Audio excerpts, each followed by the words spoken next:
waliolemewa. Sema amina.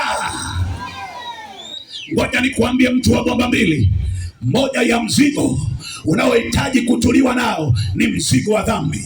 Dhambi ndiyo mzigo ambao umemlemea mwanadamu. Hawezi kuondoa mzigo huo yeye mwenyewe, hata uweza kuondoa. Nikwambie jioni ya leo, dini haiwezi kuondoa mzigo wa dhambi. Ndio maana umesali, lakini bado dhambi iko pale pale, na wewe ni shahidi wa maisha yako. Na sala unazozisali, bado dhambi imekung'ang'ania. Ukahaba unao, unakutesa. Bado umesali, lakini ni mlevi, na ulevi ndio dhambi inayokutesa. Bado umesali, lakini unatukana watu, maana ndio dhambi inayokutesa. Bado umesali, lakini ni mwizi, ni kahaba, kwa sababu ndio dhambi ambayo imekukamata na inakutumikisha. Ni mzigo umebeba. Dhambi ni mzigo uliomlemea mwanadamu. Sema amina, sema amina, sema amina. Wamejaribu kuweka sheria ili iondoe mzigo wa dhambi. Sheria zimefeli.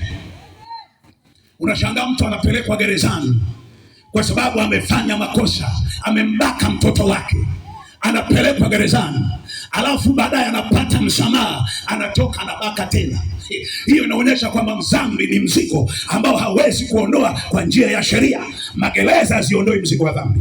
Nigonge nisigonge, niseme nisiseme, funga iondoi mzigo wa dhambi. Umejaribu kufunga, lakini bado na kufunga, bado una tamaa zimejaa, uzinzi umekujaa.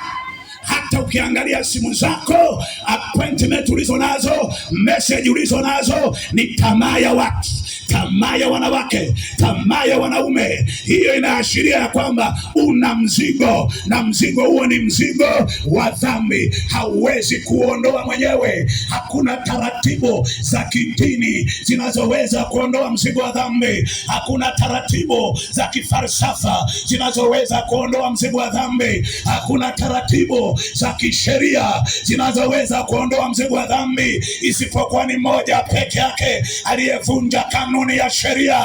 Huyu anaitwa Yesu Kristo, mwenye mamlaka yote. Haleluya, haleluya, haleluya, haleluya. Yeye ndiye ambaye ana uwezo wa kuondoa mzigo wa dhambi.